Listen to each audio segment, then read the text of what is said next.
Hi, Justin. Hi. So, I know that you studied here a while ago, but for those that might not have been here yesterday, could you just give a quick introduction about yourself? Sure. Yes, so I was a student here myself some 25 years ago, 1998 to 2001 at Balliol College, studying PPE. So I attended events weeks myself as a student, so it's great to be back here to be able to deliver some talks.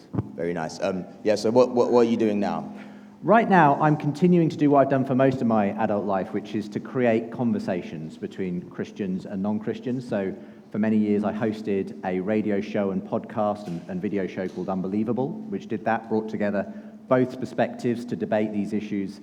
And I've continued to kind of pursue that since moving on from hosting that show.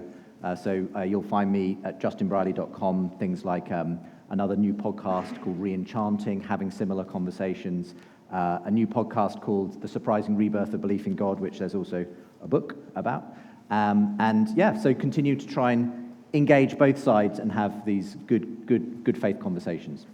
Yeah. So if you want to speak to Justin after the talk, he's going to be here, so feel free to pull him for a chat and ask him any questions about the work that he does.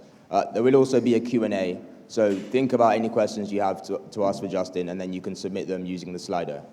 Thank you so much. Thank you. Well, thank you for having me back again. And it was just so good to be here yesterday. And if you were here, thank you for coming back again. If you're new today, I hope you'll enjoy what I have to say, and really looking forward to the questions as well. As mentioned, I'll be around at the back afterwards to continue the conversations. Got some copies of my books as well, if you'd like to pick one up. If you can pay, great. If you can't, don't worry, just take one, and I'd be delighted to sign any that you'd like to. We're talking about today the evidence for the resurrection. If I can move it onto my slide, thank you. There we go. Mine doesn't look as pretty as the one that OICCU have done. This is a really interesting topic, which I've been in the middle of a number of debates about over the years. And I want to begin by telling you the story. It dates back about 100 years, the story of Frank Morison. He's the person who wrote this book. And he was an English journalist at the start of the 20th century. And the strangeness and weirdness of the resurrection story captured his imagination. But influenced by skeptics of that era, he set out as a journalist to essentially disprove the resurrection as simply a mythological, legendary story. What happened in the end was that he wrote a book called Who Moved the Stone, where he explained why he changed his mind. He came to see that this was more than just a mythological, legendary story. Far from showing this to be a fabricated and mythological account, he discovered the validity of the biblical record. It's a very moving and personal story he tells. But the interesting thing is that Frank Morison, who's long gone now, is not alone. Today, I want to tell you the story at the end of my talk about a woman I met recently who went on a very similar journey just in the last few years to Frank Morison.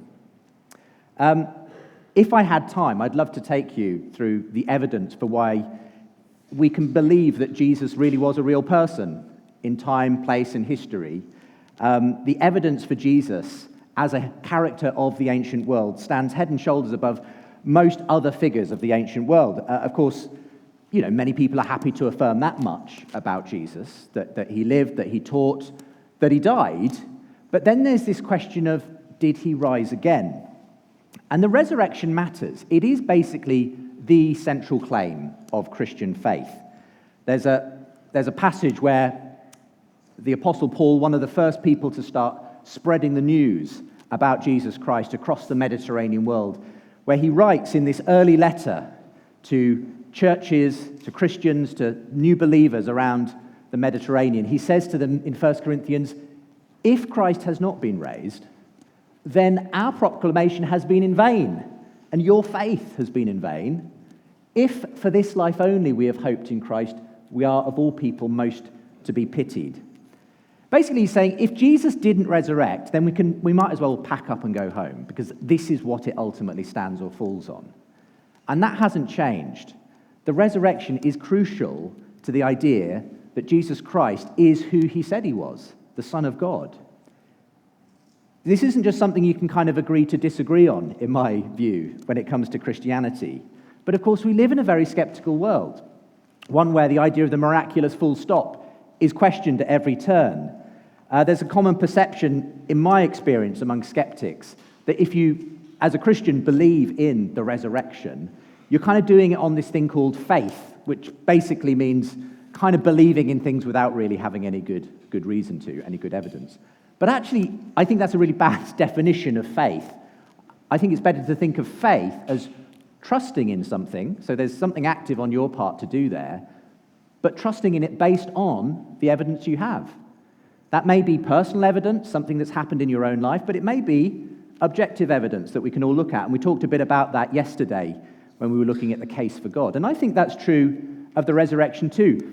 Again, we met yesterday in the talk Richard Dawkins, well-known atheist biologist who hails from Oxford University, and he's written that the accounts of Jesus' resurrection are about as well documented as Jack and the Beanstalk. Well, I think Dawkins, he may be a good biologist, but I don't think he's a good historian. Because actually, I think there are really good historical reasons to believe that Jesus, just maybe, did, as his first followers claimed, rise from the dead. In fact, the approach I'm going to sketch out in the time I've got today is actually one about finding common ground with skeptics. Because I don't think you have to believe in the sort of inspired nature of the Bible. I don't think you have to have faith to be able to look at what we've been given in the stories of Jesus and in the Gospels and just look at them from a purely historical perspective and to simply ask, well, what makes best sense of what I'm reading here? There's this approach that's sometimes called the minimal facts approach.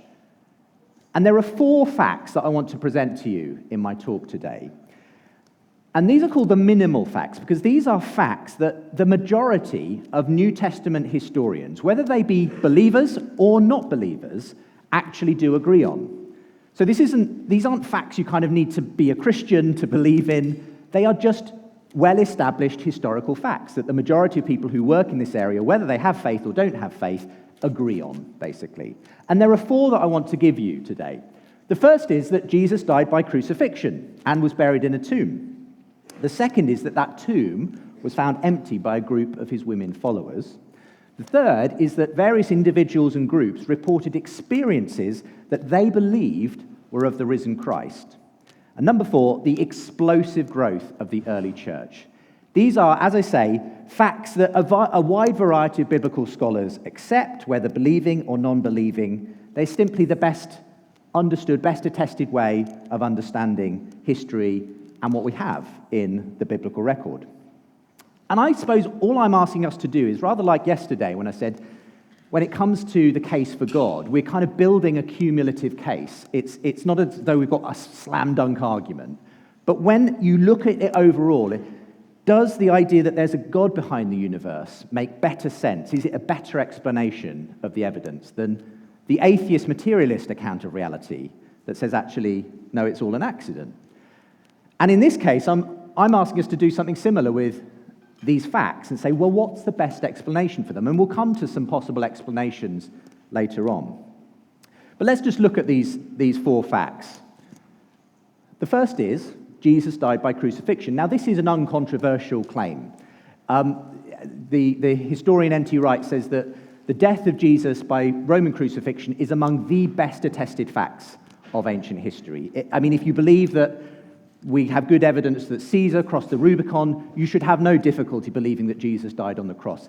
It's attested to in all 4 Gospels, in various extra-biblical sources, such as Josephus and elsewhere.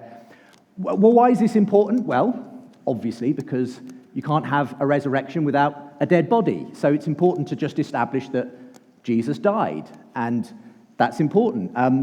Some people have asked, well, maybe he just sort of passed out and, didn't really die. But what people don't realize is that the Romans were really good at killing people. That was their job. When it came to crucifixion, if you didn't do that job well, you would be in deep trouble if you were a Roman soldier in charge of that particular crucifixion.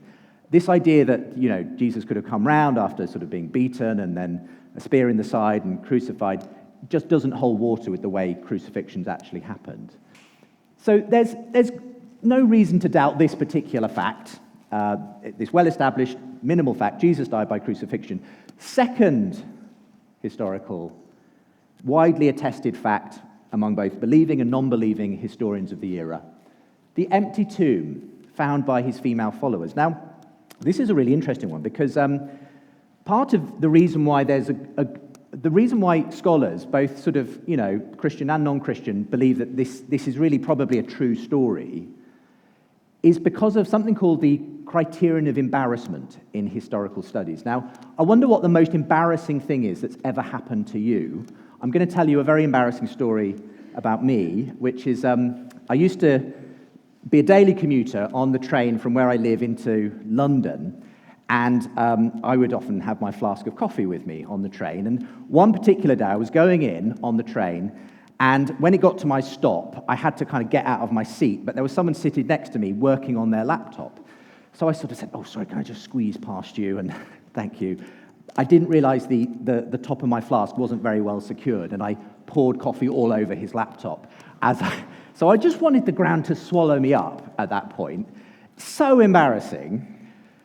Now, why am I telling you this story? Well, the point is, I don't want to tell you that story because it's embarrassing. We don't tend to make up stories that embarrass us. If we are going to make something up, we do something that kind of inflates ourselves a bit, exaggerates how good we are.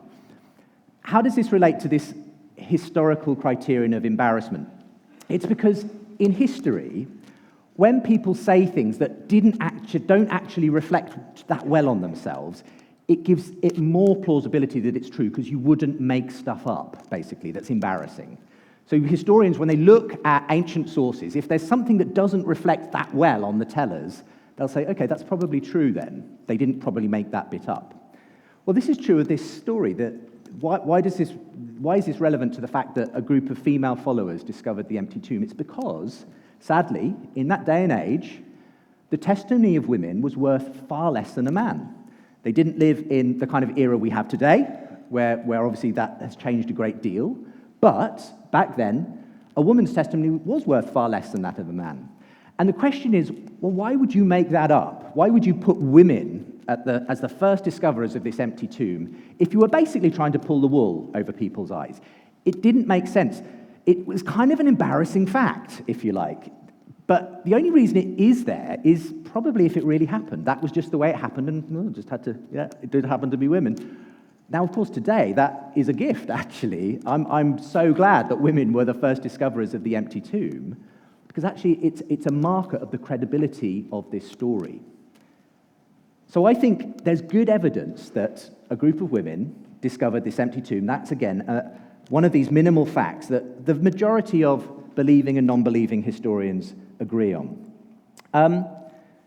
Fact number 3, various groups and individuals reported experiences of the risen Christ. Now, I don't know if you've ever played the game Chinese Whispers. I'm not sure that's the PC term for it anymore, but, telephone game or whatever, where in primary school, you'd whisper something at one end of the line, it would get passed down, and eventually something quite different would come out at the other end.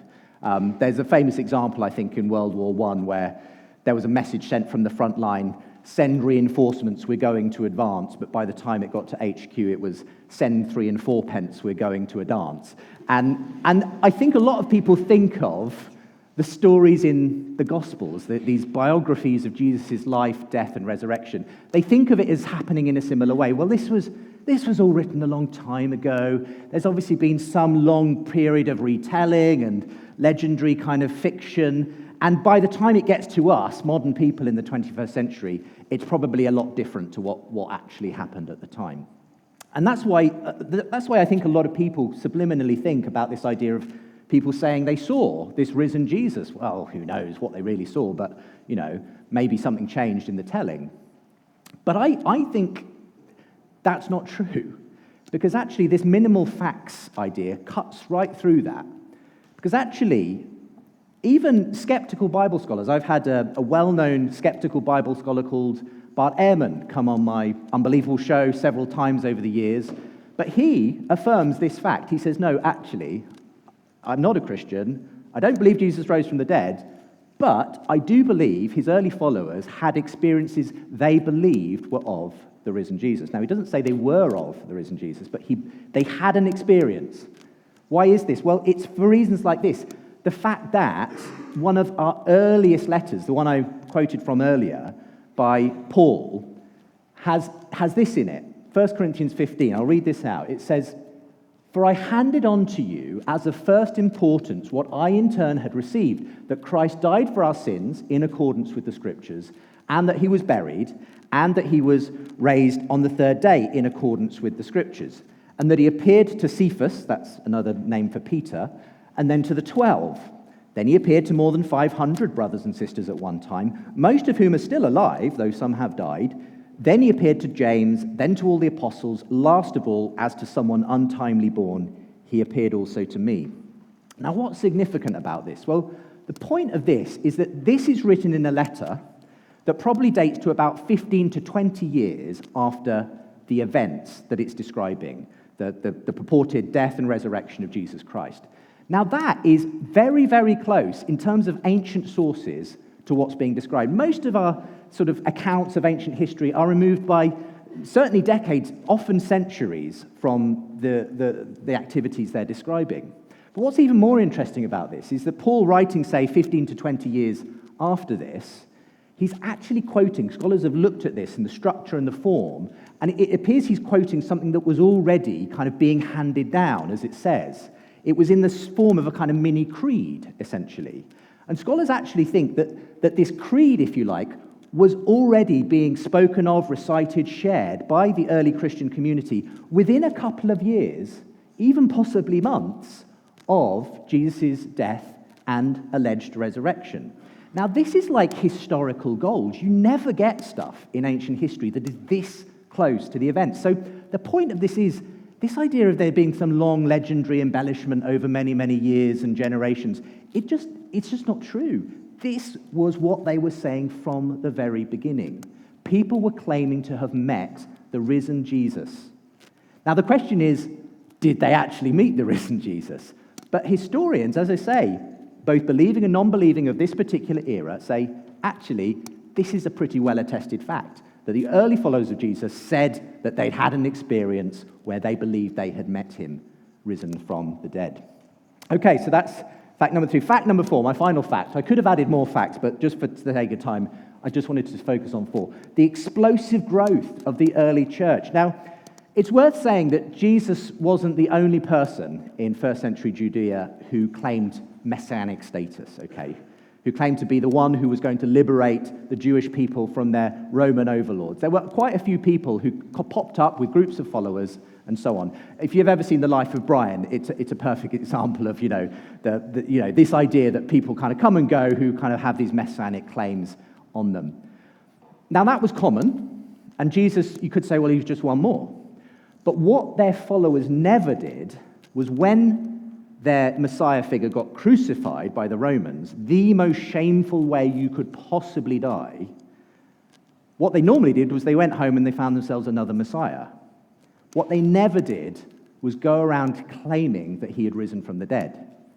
Why not? Well, because it just went against all of their theological expectations. Jewish people had no expectation of anyone rising from death in the here and now. They had this view that there would one day be a final resurrection, but there was no script for the Messiah being crucified and then rising again. That was completely novel. So again, the criterion of embarrassment comes in here again. It's like, well, why would they make that up? It's a really weird thing for Orthodox Jewish men and women at the time to start saying. And it was like scandalous, weird to the people, not just to the Jews, but to the Greeks and the pagans around. They were like, that is a really strange idea. But this was the idea that they started proclaiming. And guess what? They were willing to be flogged, persecuted, put to death for this. But in the process, the church just grew dramatically. Suddenly, this church that started with these 12 people, then it was a room of about 120 or so, and then suddenly it was popping up all over the place. Something happened. There was some kind of bomb went off in the first century that suddenly started this movement, this explosive movement of people who had once been these dejected, afraid, scared disciples suddenly having this boldness to go and tell people that their Messiah had risen again. Again, as one friend of mine has put it, there's a sort of resurrection-shaped hole at the beginning of the early church. So these are my 4 facts that I just want you to contemplate this afternoon. I'll just go over them again quickly. Jesus died by crucifixion. The tomb was found empty by his women followers. Various people and groups reported experiences of meeting the risen Christ. And the early church experienced this explosive growth. So the task then, as I've said, is to say, well, what's the best explanation for all of this? Now, there are lots of kind of natural, materialist kind of explanations that have been offered. Maybe they were hallucinating. Maybe Jesus didn't really die. Maybe it was all just exaggeration. There's lots of possible theories that might explain why people started claiming Jesus came back from the dead. But when you actually run them through the filter of these 4 facts, I don't find any of them really brings together all 4 of those facts in a satisfactory way. Which leaves open the possibility, what if the best explanation is in fact the one that those early followers gave, that Jesus Christ had risen from the dead? Now you may say, well, hang on, that's a kind of different kind of explanation, okay? That's an explanation that involves miracles. It is, of course it is. But when I think about it, if there's one person for whom this might just have happened in history, I feel like Jesus Christ of Nazareth is a really good candidate. Because according to the scriptures, there was a lot of talk about him coming at some point, or someone rather like him, and what might happen. And since his coming, the whole of history has been shaped by his life, his teachings, his death, and his resurrection. So if there's one person that it just might apply to, it might be Jesus Christ of Nazareth.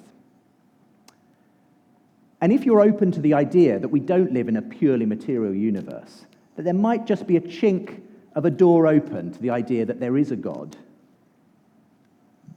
I think this is a really good explanation, that Jesus Christ of Nazareth rose from the dead. I said I would just finish with one story of a modern-day example of someone who went on this kind of journey that Frank Morrison went on.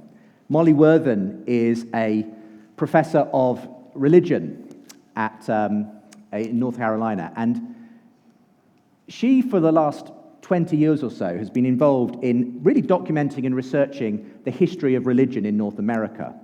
That means she knows the good, the bad, and the ugly of what the church is like. She has absolutely no pretensions that she doesn't know exactly what has happened in the church, the good and the bad. She's also been a journalist, writing pieces for The Atlantic and the New York Times and other outlets about religion and particularly religious leaders in the USA. Well, she was on an assignment to write a piece for The Atlantic on a pastor in her neck of the woods called J.D. Greer. And he runs quite a big church there, and she was going for a few different meetings with him to interview him and talk about his life. And towards the end of their time, talking with each other, he challenged her. He said, "What do you believe about all this, Molly?" And she said, "Well, I'm basically an agnostic. I'm attracted to Christianity in certain ways, and I've kind of tried to step into it sometimes, but I don't know, I just can't kind of quite get there." And he said, "Well, what do you think about Jesus?" And she said, "Well, I'm not sure. I hear different things. I'm not quite sure whether we can really believe exactly what was written about him." And he simply said, "Well, look, why don't you get off the agnostic fence?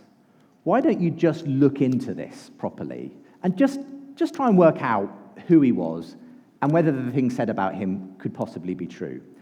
So she took that seriously. She went away, she started to do some homework. In fact, he helped her on this journey, and he put her in touch with some quite influential people. A well-known Christian thinker called Tim Keller, who she started an email correspondence with. Someone based here in Oxford, N.T. Wright, who's a New Testament theologian and historian, who she sort of stuck up, started reading his books and having conversations with him.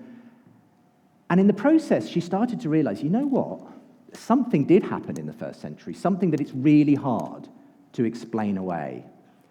It brought her to the point where only about a year and a half ago, she became baptized.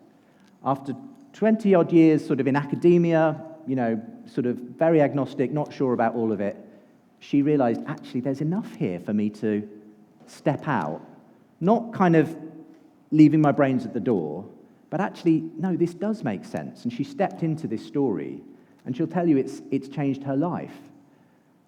She knows the church is not a perfect place. She's been writing about that for decades. But she saw that what was shown to her in the history here of who Jesus was and what his early followers claimed about him, it changed the world, it changed their world, it's changed her world. And I think it can do the same for us today. There's a great quote that I'll leave you with by C.S. Lewis, another wonderful Oxford thinker of the past, who says, Christianity, if false, is of no importance, and if true, of infinite importance. The only thing it cannot be is moderately important. I think that's really well put. Because if it's true, if Jesus was raised from the dead, then it's a game changer. It changes everything. That's why in this events week, I would urge you, if you definitely don't think this is true, leave it. Don't worry about it. It's not important at the end of the day. But if there's just a possibility that it might be true, then get to the bottom of it. Pursue that. Because if it's true, it is the most important thing that has ever happened in our world. So I would encourage you to pursue that. And if you find that you think it's true, jump in. Jump in. Don't sit on the fence. Jump in, because this is a story, if it's true, that is the most important thing you could possibly commit your life to. So my encouragement to you is to look into this and see whether it might just be true. That was what the first followers claimed. It changed their life. They went on to change the world. I think it can change our life again today. Thank you so much for listening. God bless you guys. Thank you.